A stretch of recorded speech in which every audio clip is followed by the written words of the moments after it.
Welcome to the Wisdom of Jacob's Ladder. I'm your host, Jacob Cooper, best-selling author of Life After Breath and the Wisdom of Jacob's Ladder. For those of you who are new to my channel, we welcome you here. Please consider hitting that subscribe button as well as bell notification icon to be a part of a growing and wonderful community here on the Wisdom of Jacob's Ladder podcast. For those of you who are new here before, thank you again for coming back on. Today's guest in the Wisdom of Jacob's Ladder is Liz Entin.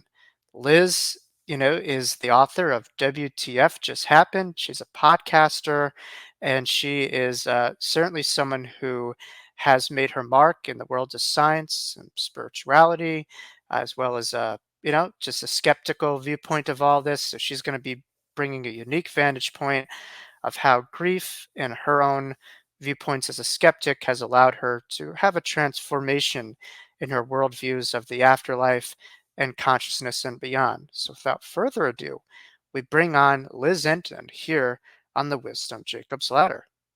Liz Entin, thank you so much for coming here on the Wisdom of Jacob's Ladder. A big honor to have you, as my guest. How have you been? I'm great. I'm excited to be here. I love your podcast and really honored to be on it. Yeah, I was honored to be on your podcast. I think a couple of years, like, was it like a year or two ago? I mean, who knows with time? And certainly for viewers, we have a common connection, through the Forever Family Foundation. I know you're an incredible contributor to them, but for viewers, who don't know you, I'm just personally blown away by people like you who are able to have the trajectory and transformation in their lives. But tell us a little bit about what kind of got you interested and I say obsessed with the afterlife? And how did that all begin? How did that all happen? Take us through your journey. Sure. So I was raised very science minded, atheist, culturally Jewish, but never believed in God. And I mean, I was in a culture. I grew up in New York and Manhattan, and no one around me really, as far as I know, believed in God. It was just not part of the discussions ever, even if religion was part of people's culture.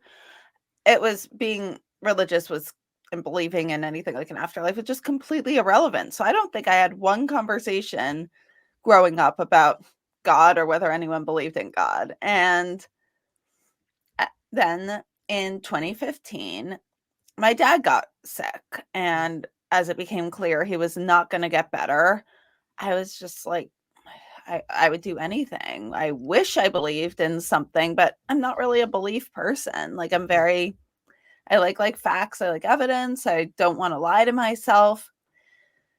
So it really all started with my very first thought was, well, so much of science fiction ends up coming true, and time travel is a huge part of science fiction.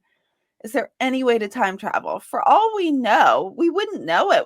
We could be time traveling every day, waking up at 12 years old, waking up at 50, waking up at 2. I mean, how would you really know if it was genuine? And just all those kind of philosophical, my dad's moving to hospice, my whole world shattering type of thoughts were going through my head. So I decided to look up if time travel was possible.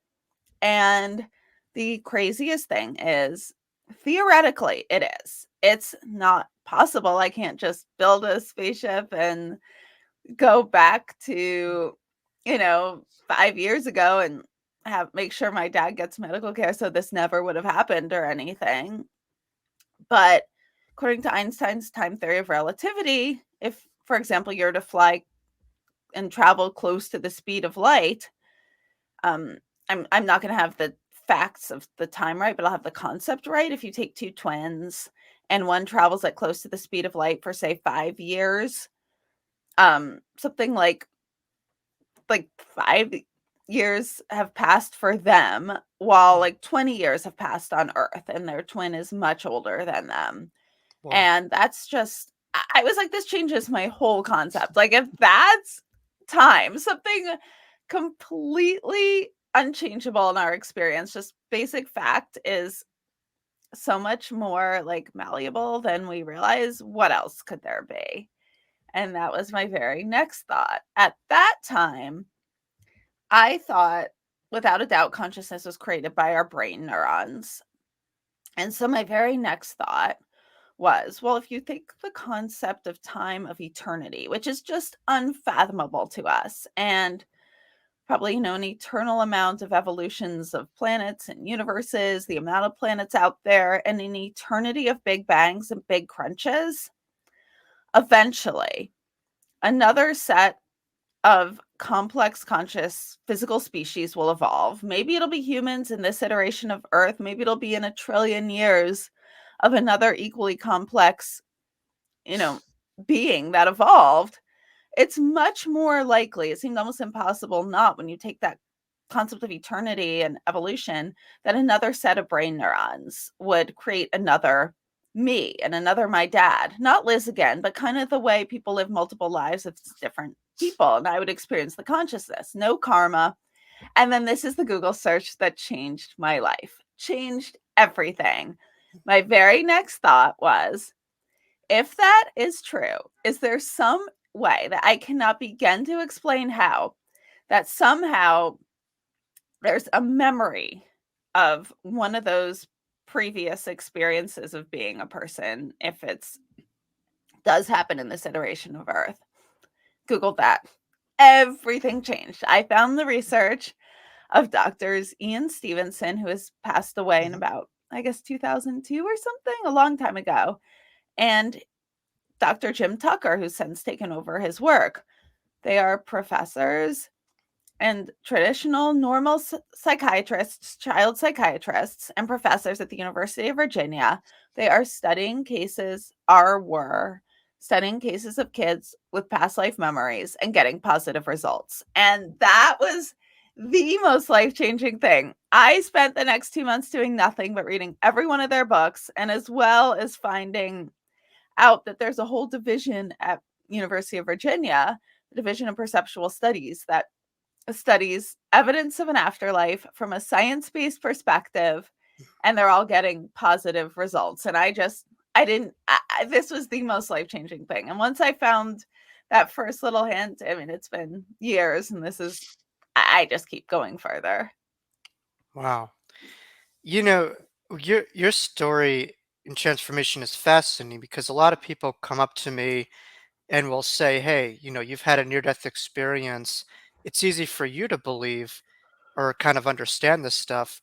How do I?" And you're living proof that you don't necessarily need to have one of these things. That you could look at the data, you could look at the science, and that could be something that could potentially move the needle, of your belief systems. Is kind of what you're saying. Yeah, except I don't use the word belief. I don't Mm, like belief because that I really would call myself like an evidentialist, and this is just a logical conclusion based on what I say is a preponderance of evidence. And one really weird thing that happens, and happens to a lot of, I can't say 100%, but I would say almost every like science-based logical person, as they start studying this, starts having personal experiences. Really, mm. really weird ones. Wow. Have you had Yeah. any like weird experiences happen that you've noticed or signs that just Oh, my God. Yes. Yeah. wow. Um, yeah, What's I one or can two that share. kind of sticks out for you that like really blew you away? Well, I mean, the first kind of basic level was getting medium readings where mediums were getting accurate information. But those weren't my biggest WTFs. I mean, they were, but then I'll give an example of two things among many that have happened to me. One was, this was my first personal experience, and it was so weird. I was Mm, at the Forever Family Foundation Afterlife and Mediumship Convention. This was in 2016, and it was my first event meeting everyone at Forever Family, and I've mm, since become so close with everybody. But what happened was, the last night of it, we had a panel of about 12 mediums, and on the last night of it, guests, you could do different tracks. You were there for grief that you lost someone, or you had varying levels of mediumship mm, abilities and wanted to develop your abilities. I do not consider myself someone who has abilities, and I was obviously there on the grief track. It was, my dad obviously ended up passing, mm, and On the last night, the guests who were on the mediumship track could have a chance to give the mediums readings, and then they would get feedback from the mediums. Hmm. Completely joking. The head of Forever Family Foundation, one of the co-founders, Bob Ginsberg, he co-founded it along with his wife Fran, who has sadly since passed, and she was like my second mom Hmm. and the most amazing person. But Bob's also amazing, and he's like my second dad. And jokingly, he was like, Liz, why don't you get up and give medium readings? I was like, okay. I had recently taken a class online with a parapsychologist, really one of the best in the field, Lloyd Hmm. Arbach, Hmm. and he talked quite a bit about cold reading, which is, fake medium readings. Hmm. It's horrible when done dishonestly. When done honestly, it's fun stage magic at parties and, entertainment. So I learned some of the cold reading techniques, not to be a cold reader, and Lloyd doesn't teach it for people to be dishonest, but just to be aware of what to look out for. So I went up and I was feeling like a little weird. I was feeling like light and floaty, and I just assumed it was such an intense weekend. I assumed it was like my brain neurons healing from like a year of major grief. And I start like saying like funny things, and I'm feeling really weird, and I'm like giving a reading to one of the mediums. I kind of knew some about her story and clearly saying stuff that I knew logically. And I don't know what happened. For some reason, I like freeze. I can't tell you why I did this. I walked over to a different medium and I felt all these waves going through my body. And I felt like it was like pouring through me and moving. And then I felt them all consolidate into one spot in my head and like just go there exploding and exploding. And I was like, did someone die of a brain tumor? And I was like, no, wait, they're exploding. It'd be an aneurysm, right? He's like, yes. And then they all moved to my heart and they started exploding. And I was like, did someone die of a heart attack? He's like, yes. Hmm. And I mean, I'd gotten some other information like, is Christmas really important to you in like a weird way? And I forget if it was the person who'd passed of a heart attack or aneurysm, but they passed on Christmas Day. I mean, I wasn't getting good enough that I should be hired as a medium or anything. Like, you don't want to say, did someone die of a heart attack? Hmm. But nevertheless, the fact these physiological sensations were occurring, and I knew information I should not have known. That was Hmm. one of the weirdest things that ever happened to me, and it happened to me twice. So I don't even know what to say, and that was Hmm. a big game changer for me. Yeah, I mean, I know Laura Lynn Jackson famously says that we can all do this on our own in a way, that we all have abilities, Yes. and that must have been like sometimes you hear that, but when you experience it, it's a whole different reality, and that must have been something like, wow, there's something to this. That must have been Oh pretty yeah. cool for you.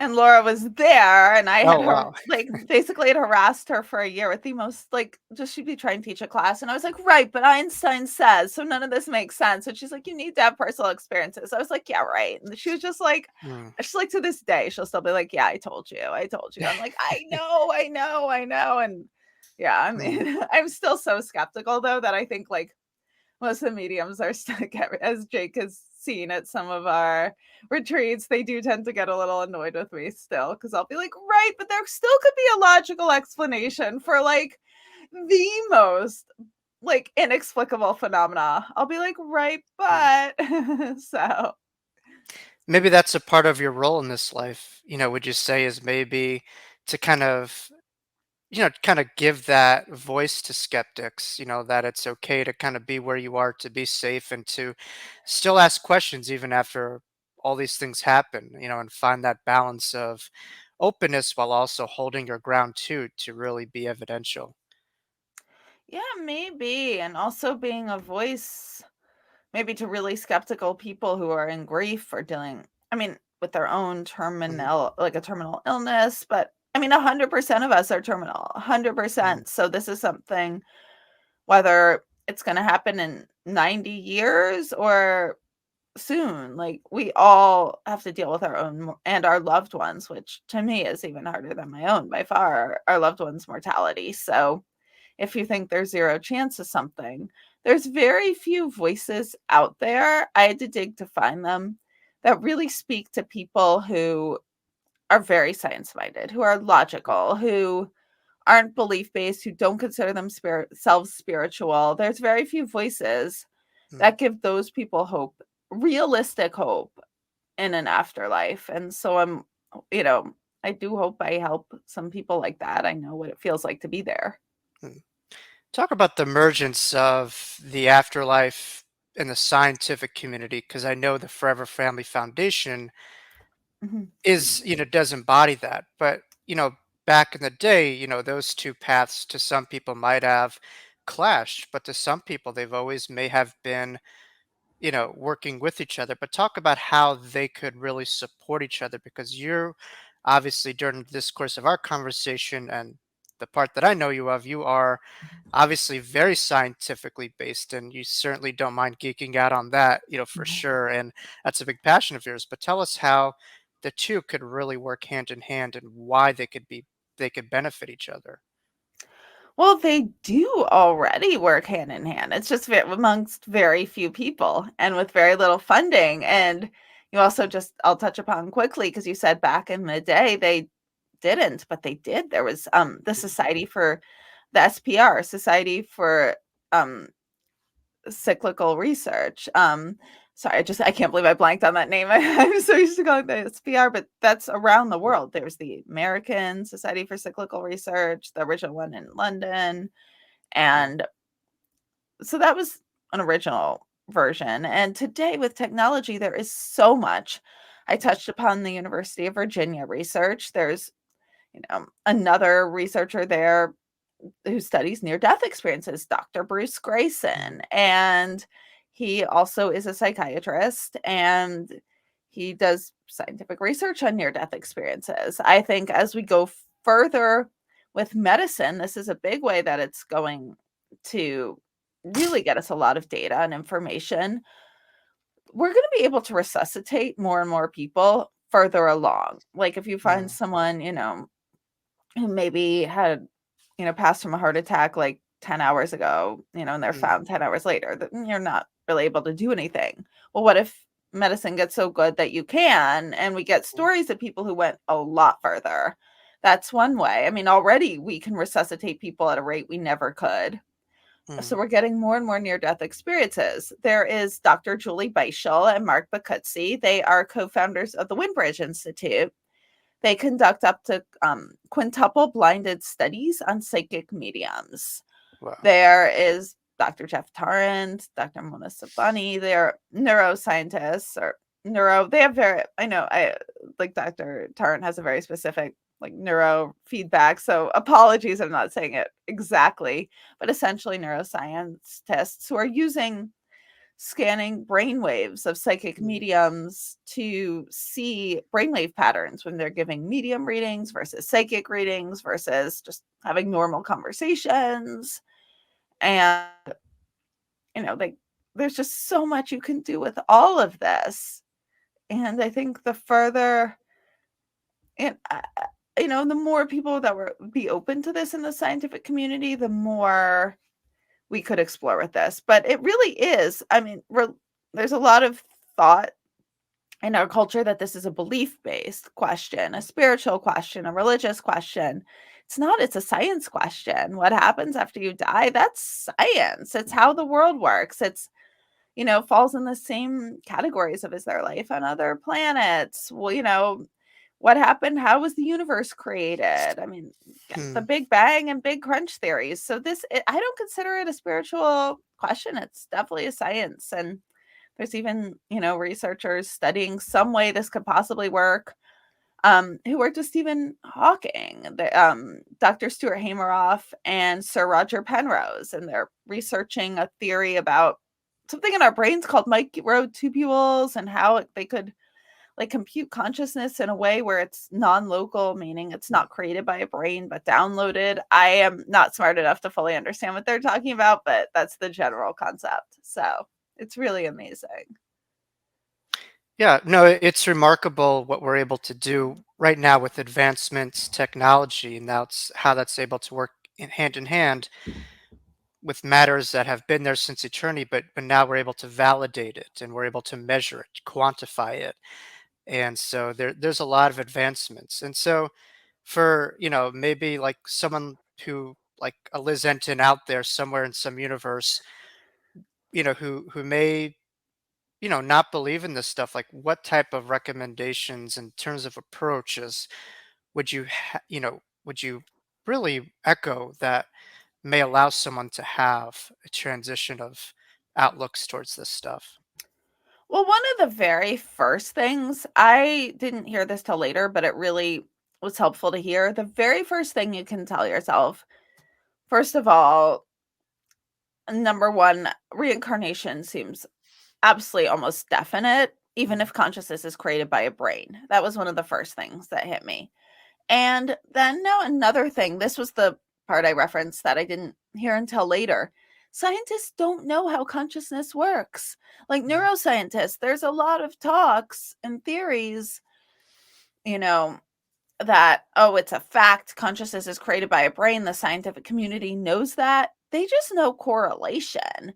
And it is just as much of a really weird, almost type of faith concept to say that these brain neurons that are matter, they're mass and matter, somehow fire together to create consciousness. That could make sense in a worm. I mean, we don't even know what a worm's life experience is like, but could make sense when you think of a simple organism that does nothing but survive and reproduce. But we have these complex experiences of consciousness, of love, of like creativity, of subtlety.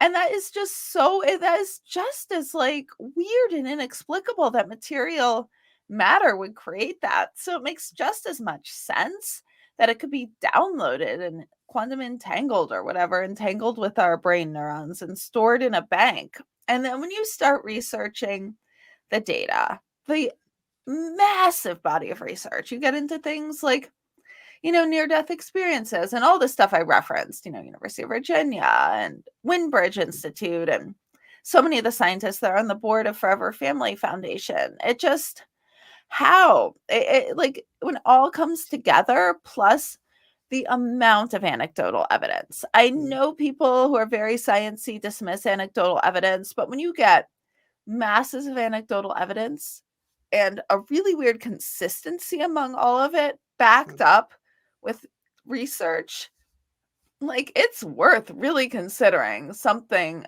absolutely inexplicable is going on.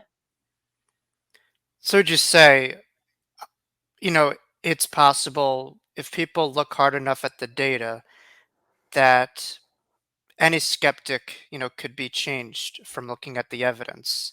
And if you're not, maybe you're a cynic. Is that kind of it, or?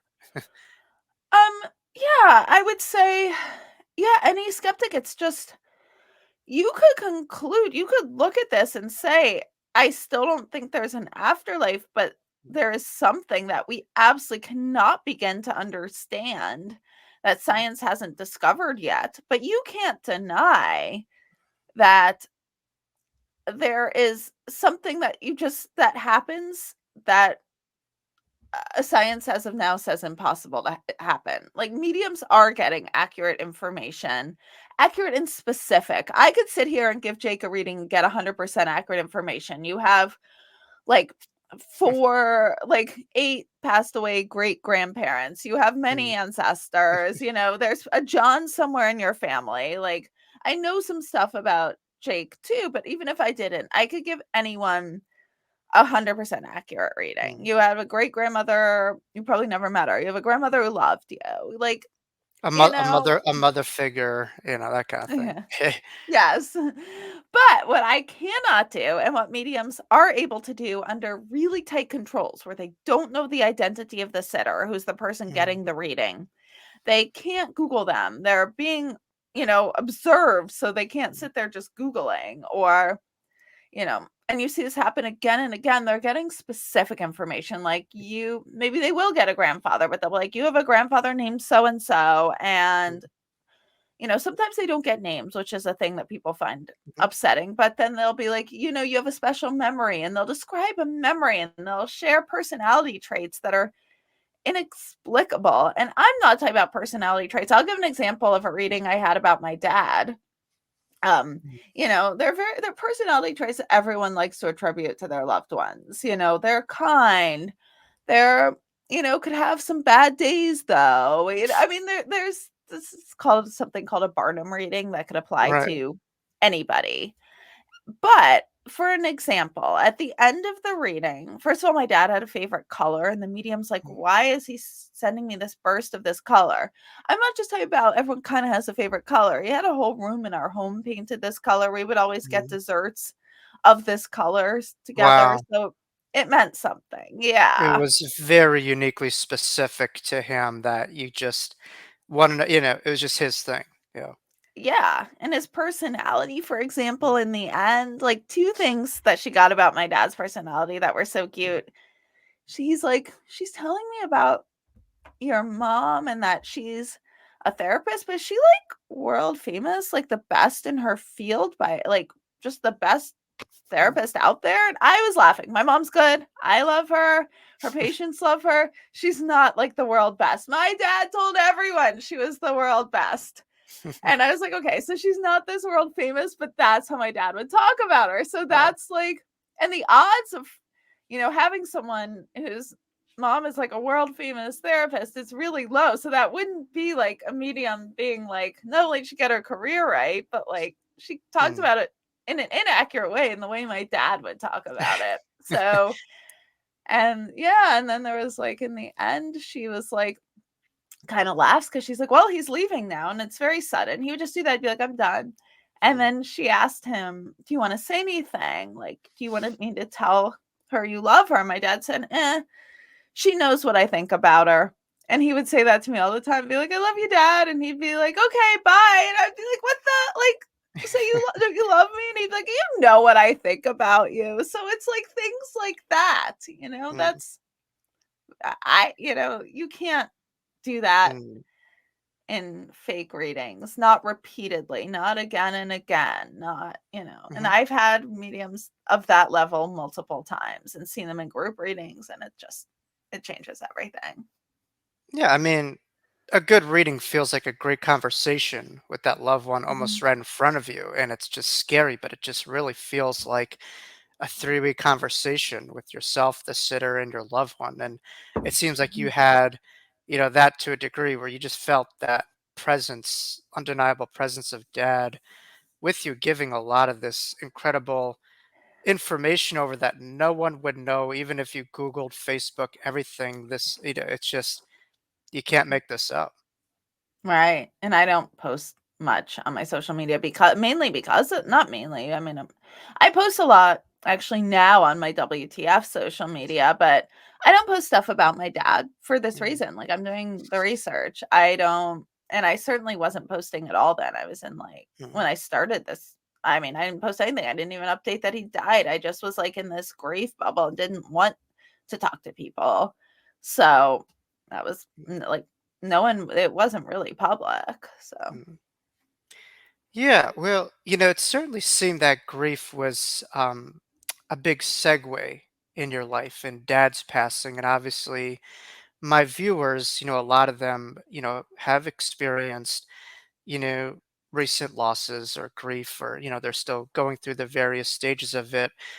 For yourself, on a human level, how did you work through this, tragic passing of dad, and what type of, resources? It seems like, the Forever Family Foundation was a part of it, but for those who might be going through grief, like how did you, go through your own progressions of it? Because it's for many, it's just unbearable to see the next day, and here you are, you have a book, you're having a Mhm. podcast. It seems like you found a lot of meaning and purpose from that devastation, moment. Well, it took time. I was certainly there where I couldn't function, dreaded the Mm. next day.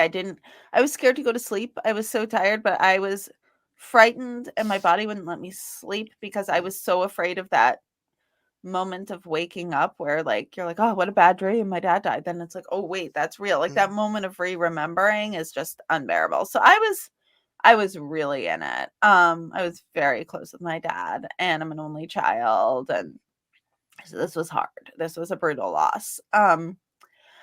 The number one thing, first of all, be honest with what you're feeling. You know, well, mm, specific resources. For me, number one was Forever Family. Finding the people in Forever Family like Fran and mm, Bob who got it and respected how I felt in my grief, and you know, the hope of an afterlife, like curiosity. Like it was, I'm a very curious person, and the curiosity of this kept me going. Like I wanted to see what happened next. I wanted to see, could this be real? What was actually going to happen when I went further? Because it was just so fascinating. mm, But another big thing is the whole world, like our society. I don't know what society everyone's living in, but overall, this seems to be fairly universal. And it was definitely my experience in, the culture I'm in. People are horrible about grief. They're so, like, we're in such a toxic positivity culture that mm, everyone comes in and tries to correct your grief. And I think one of the biggest misconceptions and what was very imposed on me by the world was the healthiest thing to do was get back to yourself and get back into life as quickly as possible. Well, you don't go back to yourself. You're a different person. mm, And, there's a thing called post traumatic growth. Let that happen. You grow from your trauma. But be honest, maybe you want to, there's no right or wrong way. And everyone's going to come in and throw platitudes at you unless you're very lucky. Maybe you're like in the best community ever and no one does this. But most people deal with like, oh, it was their time. Be grateful that you had the time with them you did. mm, They're in a better place. It's like, I don't care. They're in a better place. Like, I wouldn't want my loved ones to like move to a beautiful paradise island. And I'd rather them, I mean, that probably would be a better place than some of the day to day stresses, become a billionaire, move away to like mm, beautiful like island and never talk to me again in person. Like that wouldn't comfort me that they were happy, So I mean, I was comforted. He was no longer suffering, but the better place, the as at least all the at leasts come out. At least he got, you were an adult, mm, at least no, it just so tone all that out. Avoid that as much as you can mm, and be really honest with yourself. Maybe you need to lie in bed and just like do nothing except obviously your requirements. Like, I don't know what your jobs demand of you or what family you're raising, but maybe you want to go out every single night with your friends. Maybe you feel celebratory, and want to celebrate who they were. Maybe the last thing you want to do is celebrate anything and you want to mm, lock yourself in your closet and cry over the holidays. Like you do you, and there is no right or wrong way, and the whole world's going to tell you what you're doing is wrong no matter what you're doing. So, mm. or some people will tell you you're wrong. So, in So, other words, you would say grief is a personal matter. it is. Yeah, It is. And it's very different for different people, and there's yeah. no right or wrong way. I think also that it's become a household name to some people that everyone thinks they're a grief expert. And certainly the five stages of grief, everyone thinks if they know that, they know grief. But I think it just gives like a basis and it's a non-linear basis of Mhm. it. But from what you're saying and so many of my clients that I find is it was a unique dynamic that only you really knew about. And so for other people to be coming from outsiders to judge it or tell you what to feel, what to do, it's very disempowering and very unsensitive to your baseline feelings and where you're at. Yes. Very Yeah. lonely, you I know. once I once had a client who was going through grief and I didn't say a word. And the client says, that was the best session I've ever had in my life. And the point that I'm trying to make, and I'm sure That you're trying to make, is most people when they're grieving, they just want to be heard. They don't want to, give advice. They don't want to have this. And people come from maybe good intentions, but they're making things worse rather than better by saying all these toxic, positive things that really are not where you're at. And I think really from right. what you're saying, it's just important to be people to meet you where you're at and in the rawest form and not where they want you to be. you know.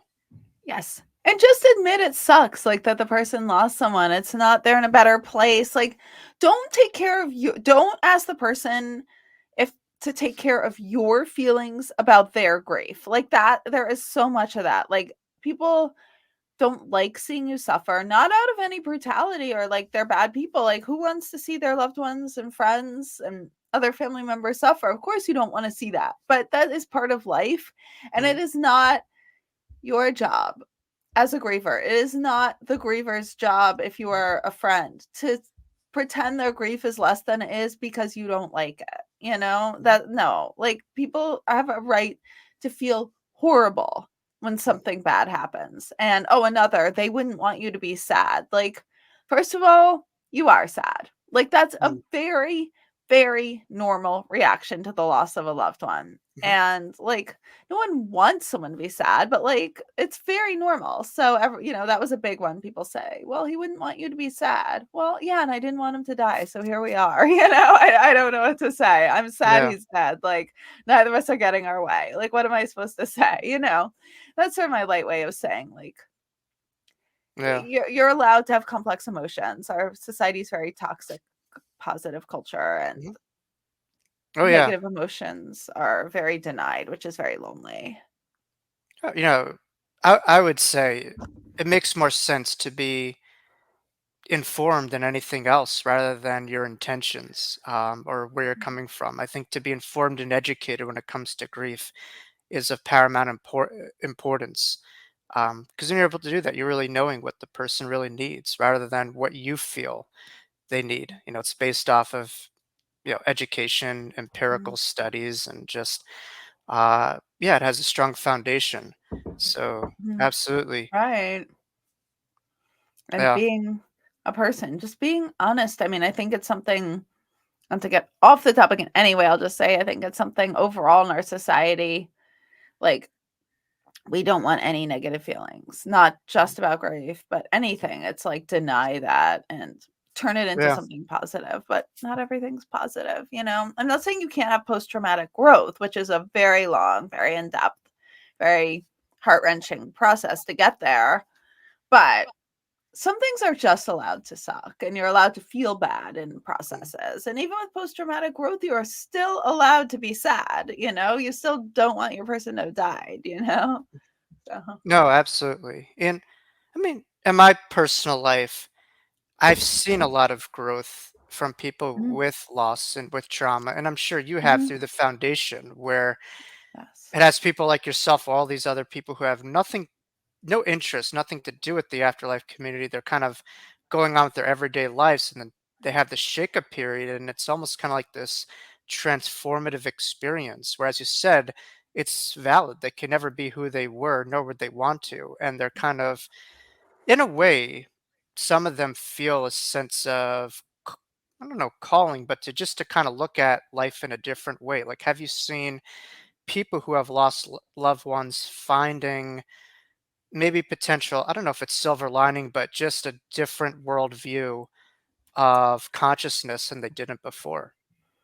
Oh my God, so many. I mean, Mm. the number one examples I'll give are my mentors, my like adopted parents, Fran and Bob Ginsburg. Mm. They lost their daughter Bailey Mm. in, I forgetting if it was 2001, 2001, yes, Early and 2000s, yeah. early 2000s. And Fran was open to spiritual stuff. She thought it was real, but Mm. she wasn't a big part of her life. Bob didn't believe any of it. He and I were similar, just complete nonsense, and wouldn't even consider it. And then they started to research the evidence the same way I did. And it was a lot harder to find back then. The internet was not what it is today. A lot of the people hadn't written books. So they really went into a deep dive and they started a whole foundation and dedicated their lives to helping grieving people with a focus on parents, Mm. although they've helped a lot of people. Like, they majorly helped me. And so, Yeah. How important would you say community was on your journey? Because, grief could feel incredibly isolating. And it seems to me that community was a part yeah. of your experience. Would you maybe speak to the value of community and how people could find that in their own ways?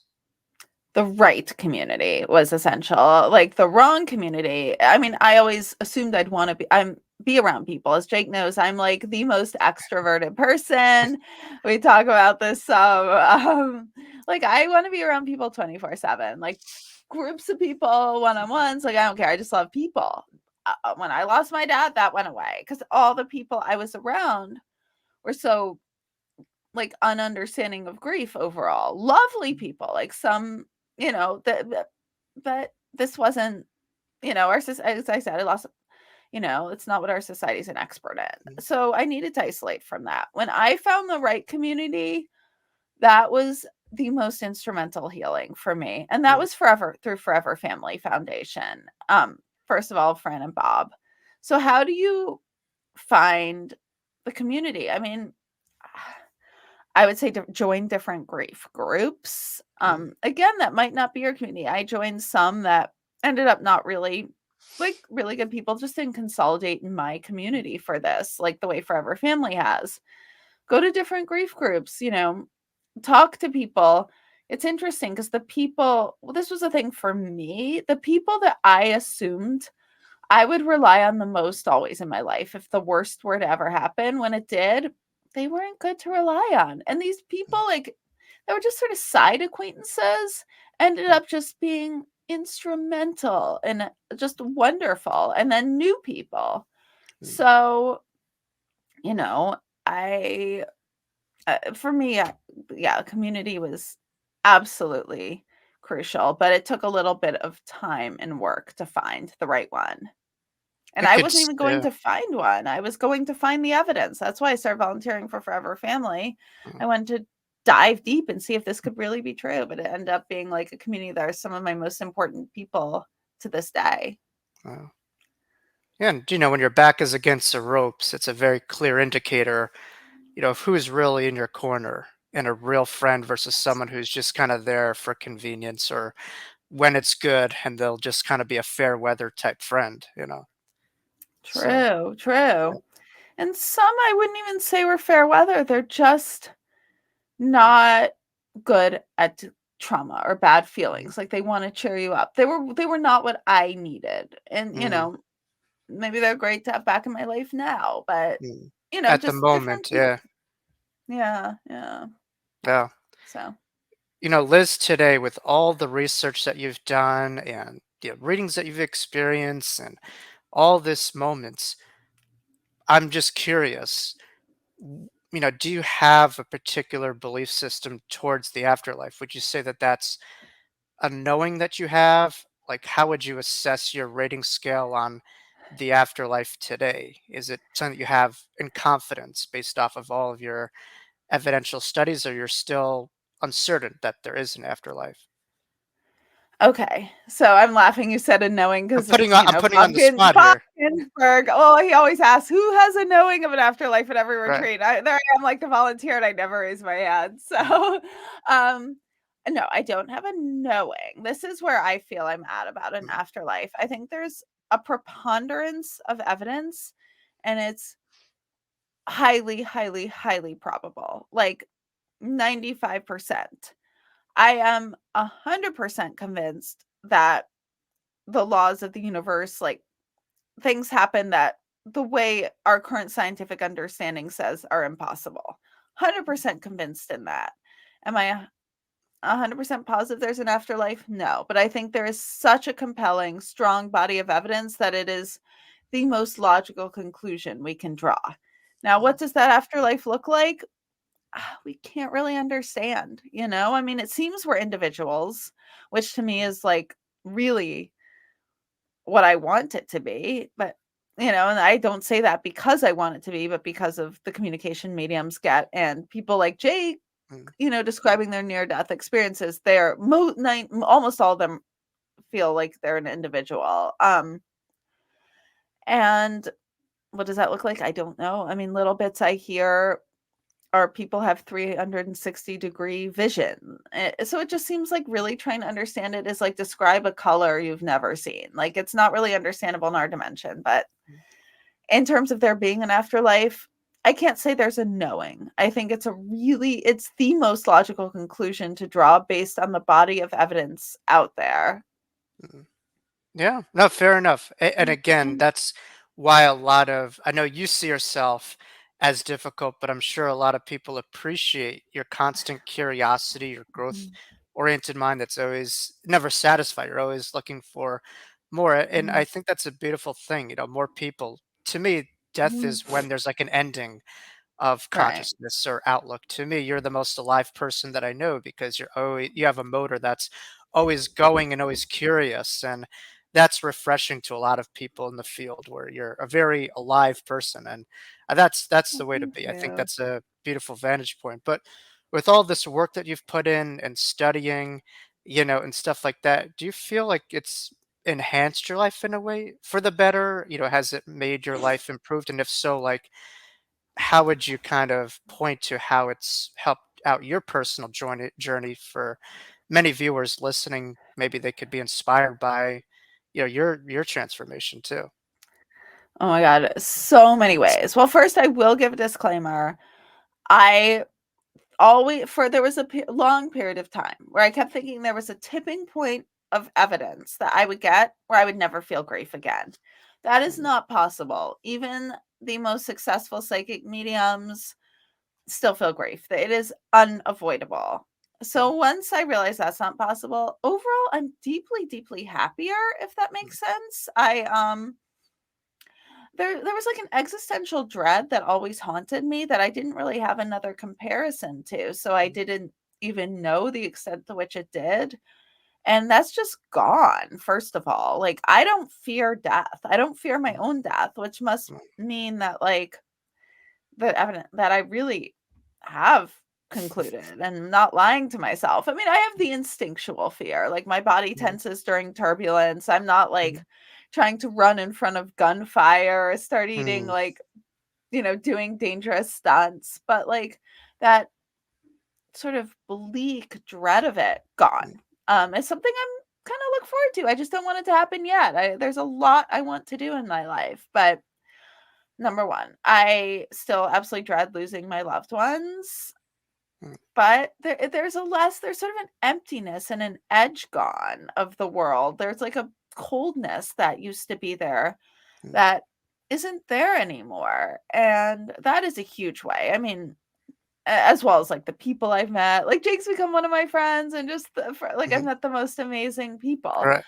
But just from knowing the evidence in and of itself, it's like life just has Mm, like a warmth and richness and higher level of curiosity than it used to for me. mm. Yeah, and I think for people like yourself or others, David Kessler talks about the river of grief, where that could take you from travesty into maybe transformation and meaning. And it seems like Mhm. throughout time, you've been able to develop connections, meaning transformation, within the right resources and support, and not doing it all on your own, but just allowing yourself to feel. And when we feel, we can heal. I firmly believe in just being raw and true to yourself. Eventually you've seen that, yes, it's possible to live another day, and that this world, doesn't always have to be a morbid place. Sure, I'm sure you have those days, those moments, but eventually it seems from what you're saying, there's a lot more good days than bad days with this, change of outlook and newfound community that you've had. Definitely. Yeah. And I mean, grief still hurts. There are days I Mm, miss my dad like crazy, but mm, then, that'll last an hour and then I'll go enjoy life. Like I laugh again, I have fun again.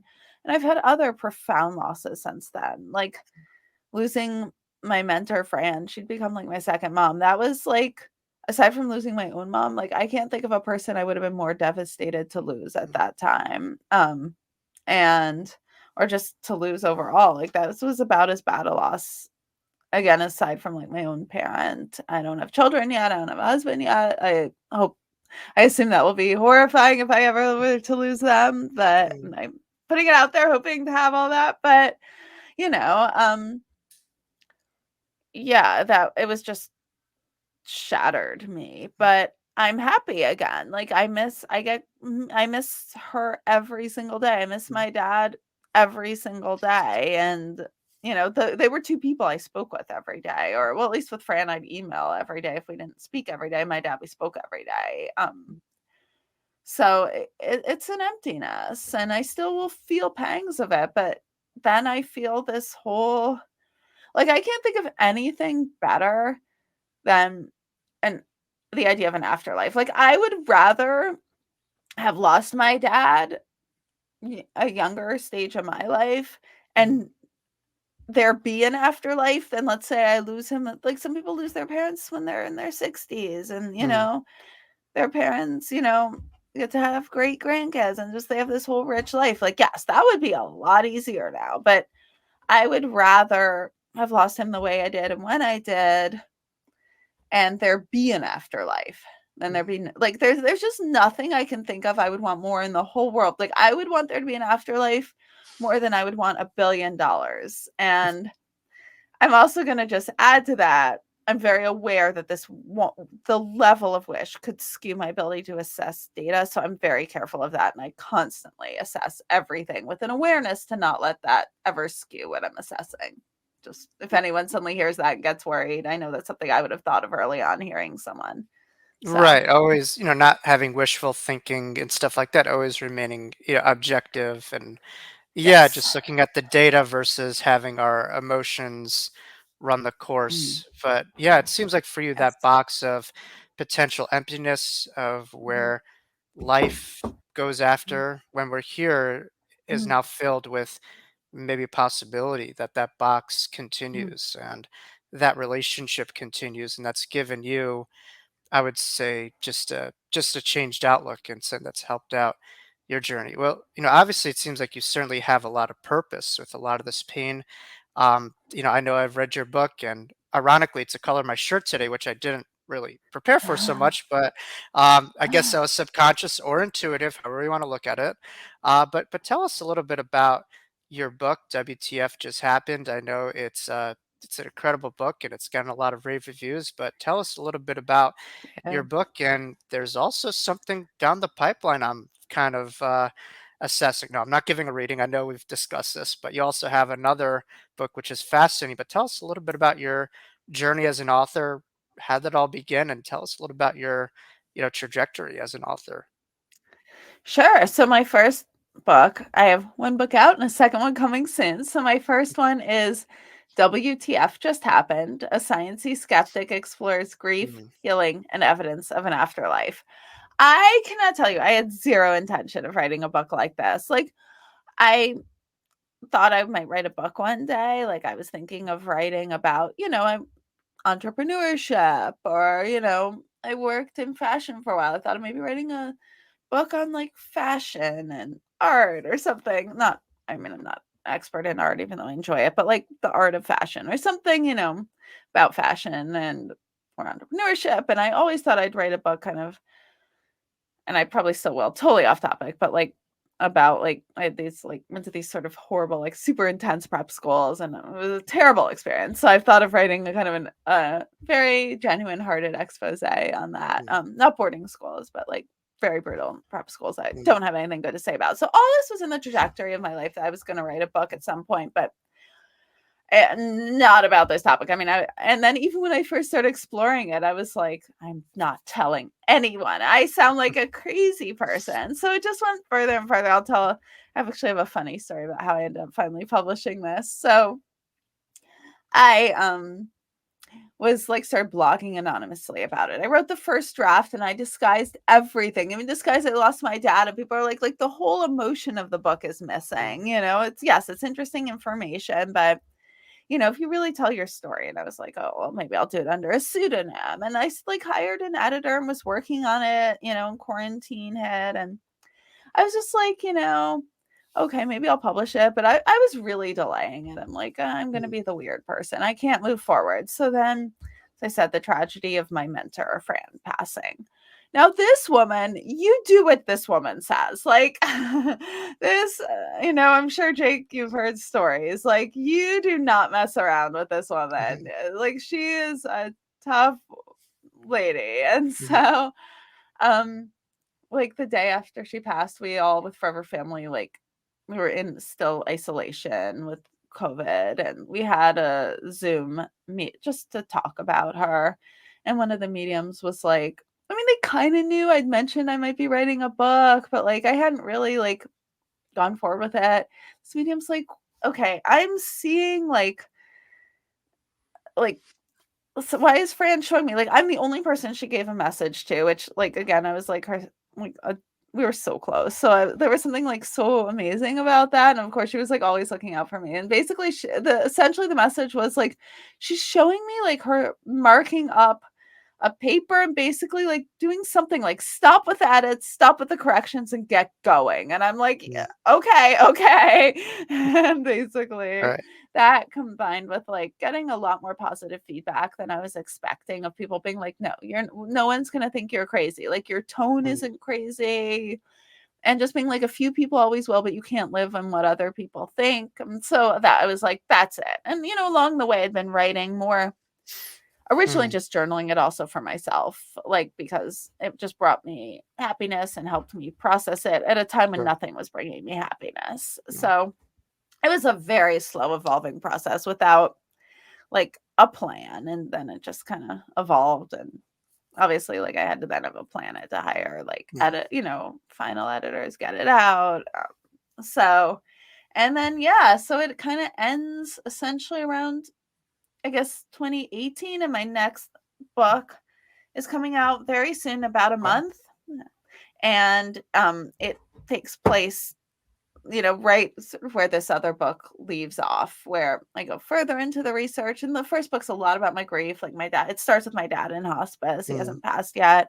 Starts with like my very first thoughts and meeting the people for the very first time. And despite the topic, it's really funny. It's like I'm really awkward as I'm like exploring this, and like again going to medium groups where I'm like constantly raising my hands like, but Albert Einstein says this isn't possible, or what does Stephen Hawking think? And they're just like, Liz, like, I mean, actually all of them were lovely to me. I mean, I think I might have right. irritated a few mediums in readings, but the classes overall, people are lovely. Though, Forever Family, the earlier days, Fran and Bob would be like, okay, does anyone have any questions? They'd be like, Mm. except Liz, you've asked like your 8 questions already. They would they would give a disclaimer that Right. everyone but me could ask questions after a while. So, but then, yeah, and my next book is coming out, and the Wow. title is also WTF Just Happened.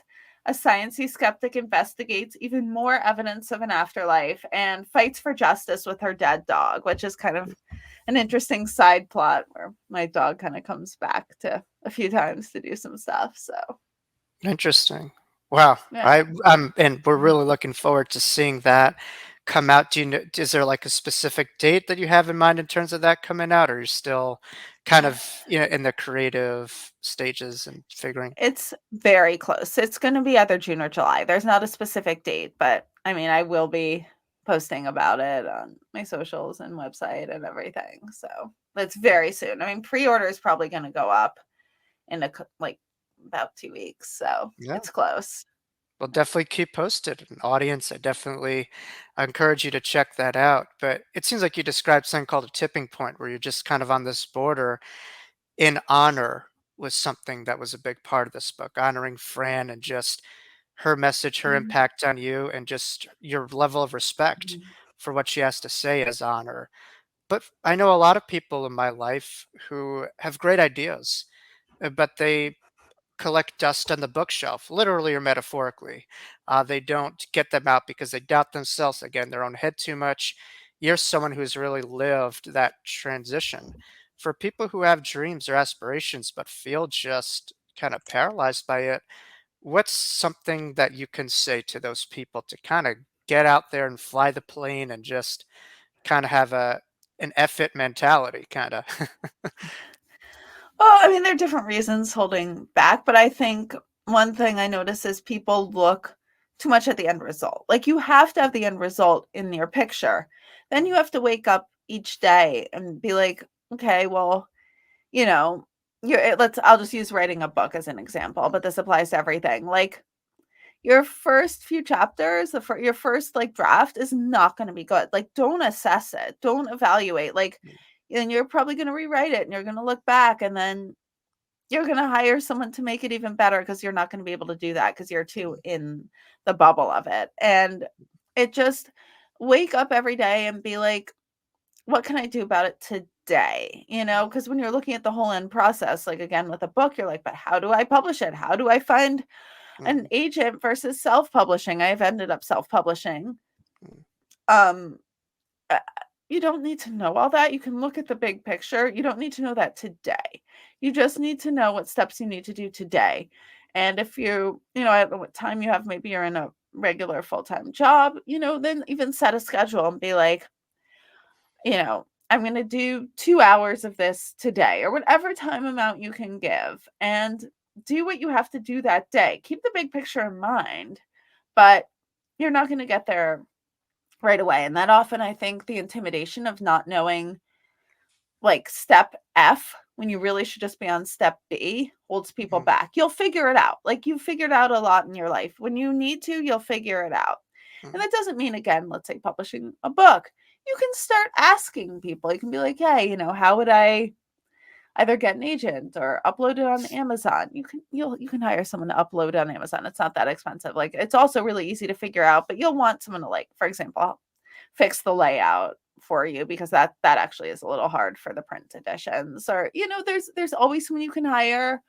You know, you don't always have you don't have to find the most expensive. You don't have to hire everyone for everything. You can allocate where your money's going and do it pretty scrappy. Like you know, I'm pretty entrepreneurial. I'm fairly scrappy and figure out, you know, yeah. So what do you need to do today? Take it in baby steps because what you have to do, step one or even step two, is not that hard. It's step 10 because you're not there yet. So that's what I say. yeah. Small steps lead to big changes. I Mm, certainly believe, and I think the instant gratification society poses a lot of difficulties towards getting almost anything done mm, because it doesn't happen overnight and it happens day by day with a solid foundation. But if it's solid, it's true, and it will be more impactful. So, and certainly, I say if Herman Melville worked full time, wrote Moby Dick, you wrote a massive book too, and you work full time. So you're living proof that it can be done. You just have to be patient, mhm, have a mindful approach, one day at a time. Don't have to do it all at once, and you're living proof that that is possible. And yeah, it mhm, can be done by others. So yeah. Well, Liz, we've had a great conversation. Obviously, we'd love to have you back at any given point in time when thank your you. schedule allots, and we're obviously looking forward to your upcoming book. Where's the best way for people if they have questions or to maybe follow you, your work? Where would those places be to keep tabs with all things Liz Entin? So, well, you can go to my website, which is wtfjusthappened.net, and you can follow me there. I have a podcast also. It's called WTF Just Happened, all about the afterlife. No woo. It's on all podcast apps, videos on YouTube. Um, Again, a good way is just going to my website. You'll see updates on the latest episodes. I'm very, very active on Instagram, which you can also link to on the website. And I'm getting more active on TikTok. And, you know, that's really how you can find me. And also reach out. I'm sometimes a little slow replying because I do my best. I'd love to sit and get to everyone, but I have to do my other job. I have to do this. I do everything I can, but I love hearing from any of you and I will get back to you. So reach out anytime on Instagram or email. And I love Yeah, like meeting any of you or if you have any questions or comments or anything. she's the ultimate people person too. So I know that I firsthand. Well, am. obviously, we have unloaded a lot today. Any last message or words that you have for maybe a skeptic out there or someone who's a cynic or doesn't believe in this? Anything that's coming to your mind before we wrap up this incredible, conversation today? Yeah, I guess I'll say the main thing really, and almost any scientist will say this, even the most skeptical, curiosity is a really good thing. It can't hurt to be curious. It can't hurt to read a book and, just learn a little. You don't have to draw a final conclusion. Picking up a book or article or peer-reviewed study about this data does not mean you've become weird or woo or going to walk away and be like, that's it, there's an afterlife. Like, you don't have to draw a conclusion. You can just read it and say, that's interesting, I don't know. And if that's where you're at, that's fine. And maybe that's, nothing wrong with looking at this. And so go ahead, just like look at it. There's other really weird stuff out there. Like, I'm sorry, but string theory is weird. It's fascinating, but it's talking about like all these interdimensions. Like, there's a lot of very scientifically approved weird stuff. So this is just more of it. Amen. Well, Liz, keep on searching, keep on looking. Thank you so much for inspiring. And, we'll see you soon. Thank you again for coming here on my channel. Thank you so much for having me. This was so fun. That was a wonderful conversation with Liz. It was a unique perspective, to bring on the Wisdom of Jacob's Ladder. Again, my goal was for someone to find something here, and I'm sure cynics and skeptics alike could really grow from Liz in the body of research on consciousness and within the afterlife community. So it was a wonderful dialogue. We hit on a lot of different points, and I'm sure each person got something from our conversation of value today.